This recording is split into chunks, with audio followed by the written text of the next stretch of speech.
Alrighty, guys, how's it going? It's your boy Stas here. Got my good old double espresso as always, right? Cheers. I appreciate you all for tuning in. As listen, we have to break down Oracle's numbers. They just came out, and the market, did not have a great day today. We were down across the board as the VIX went up 12%. So guys, let's just dive right into it, break down these numbers, talk about AI stocks I'm watching, and overall where my head's at in this market. So AI stocks, you guys know, have been selling off, and Oracle, all eyes have been on their earnings to kind of save the trade, if you will, here in the short term. Not that the AI trade is dead or these stocks, it's not like these stocks are completely collapsing, but they have been in shambles here a little bit over the past week. So let's see if Oracle's numbers could potentially save the AI trade in the short term. So let's see, man. Like I said, these numbers just came out and the stock is down a little bit. We closed at 201.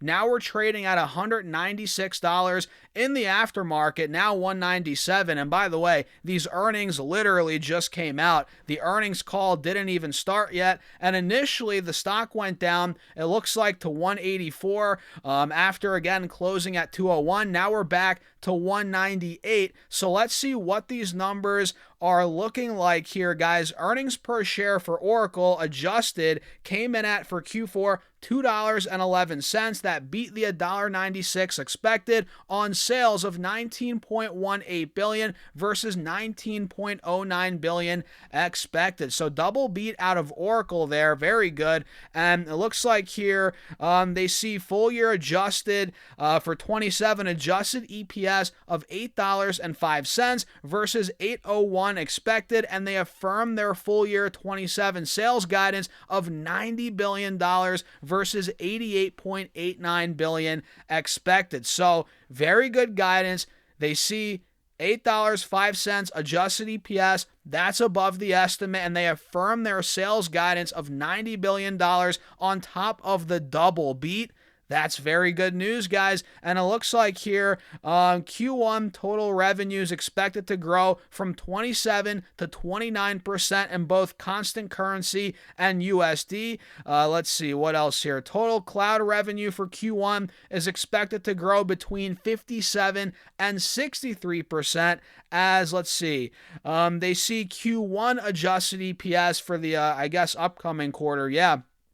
Of $1.72 to $1.76 versus the $1.68 expected on sales, let's see, of $18.95 to $19.25 billion versus $19.05 billion expected. So very good guidance, not only for the full year, but for the upcoming quarter. And again, they double beat EPS and revenue in the previous quarter. So that's incredible, right? I mean, these are the headline numbers. We're not diving too deep into the report.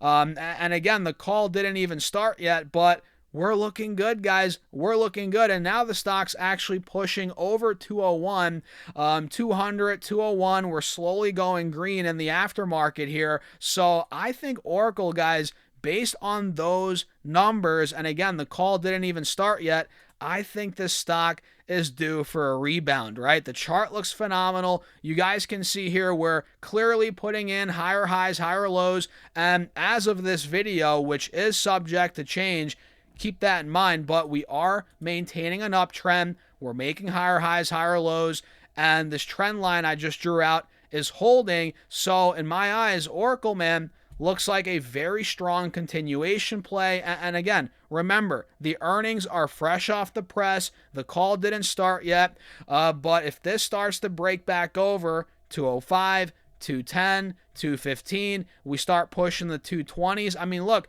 we just hit 250 a week or two ago, not even, more like a week ago.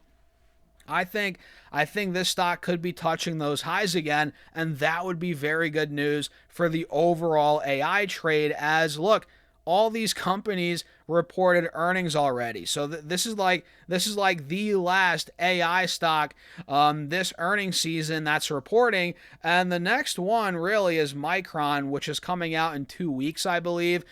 So we'll have some time to wait here before we get more earnings, more guidance from these major companies.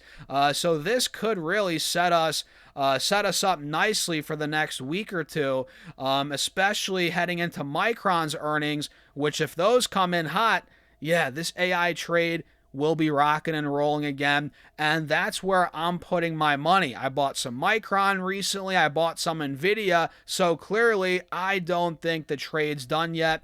This AI trade, I'm actively buying still. And I'm looking to buy more Oracle, or not more Oracle, I'm not in it, but I'm looking to buy Oracle, especially after this call. I'll probably, after this video, get on the call, and we'll see how that goes. And if the stock, again, starts pushing 200, 205, 210, 15, that would be very strong. That would be a confirmation the uptrend is continuing, but it's too early. It's too early. Again, the earnings just came out 5-10 minutes ago, so we got to take a chill pill, see how the price action plays out. Now we're back at 196, so clearly we're going 200, 202, 185, 195, 96, so we have to kind of let the dust settle. That's what I'm doing, at least.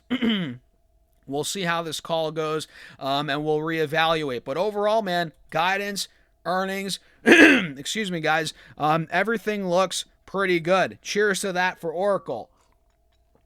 And let me know, by the way, guys, if you own the stock, let me know in the comments. Make sure to hit that subscribe button. I appreciate you all for tuning in. And I think 50% of you on YouTube watch the videos, but you're not subscribing. So make sure to subscribe. Hit that follow button if you're watching on Facebook. I appreciate all of you for tuning in, as always. So those are Oracle's numbers. Quick little breakdown. Chart looks good, but we have to wait for the confirmation. And look, the overall stock market today got clobbered again. You know, it's been kind of what we've been seeing the last couple of days, except for Monday. I think Monday was a nice green day, but yesterday and today, not so much. The S&P today went down 1.5%, guys. $11, $12 down on SPY. The Qs went down, let's see, about 2%. They closed at 693. The Dow went down almost 2%, as the Russell went down just over 1%. So at this point, guys, like we've covered before throughout the last couple of videos, the Qs are not looking great in the short term.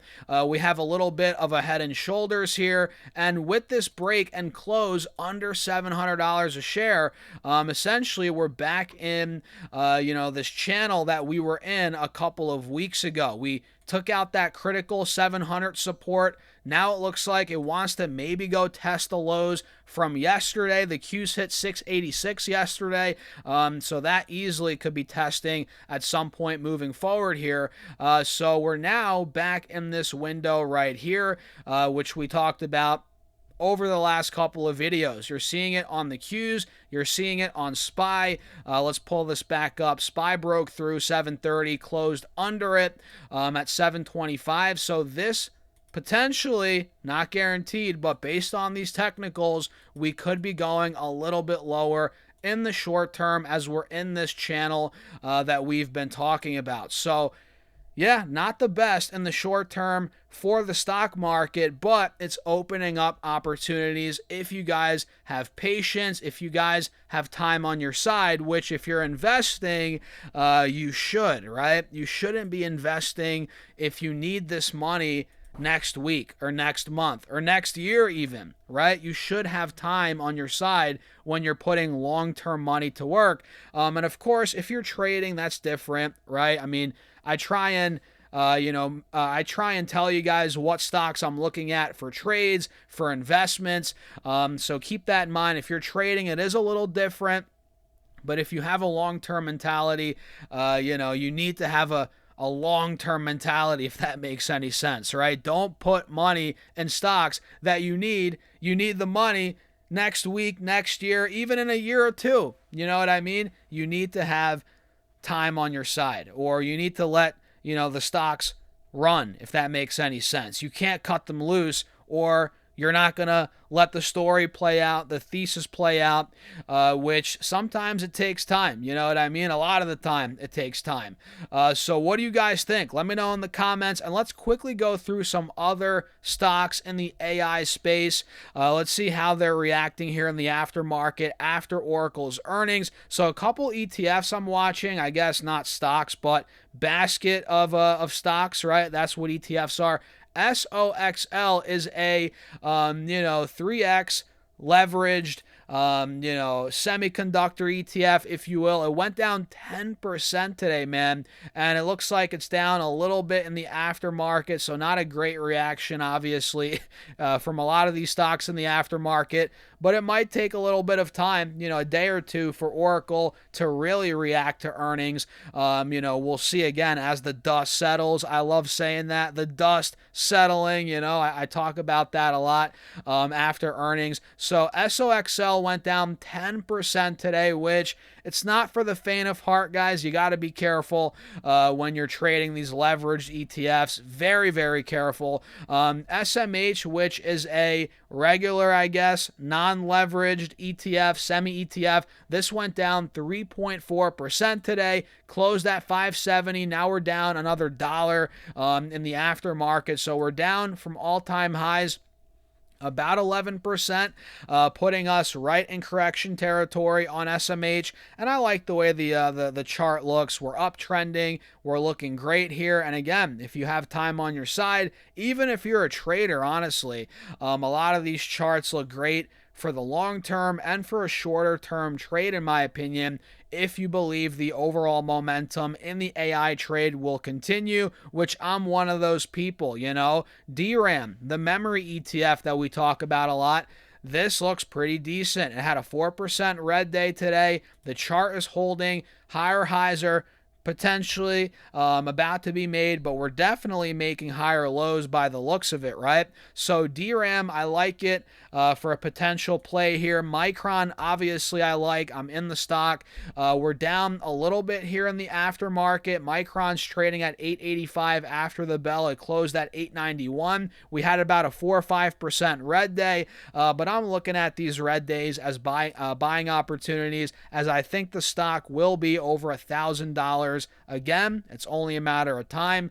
So I'm holding, being patient with Micron. Other names in the space, obviously, we all know AMD, which is down about $100 a share from highs, about 17-18%, all while maintaining the uptrend. You guessed it. Broadcom is another one, which, it kind of collapsed under 400, which we talked about how I wasn't necessarily expecting that, but that's before, the big dump off we got Friday into Monday, Tuesday, Wednesday, which is today.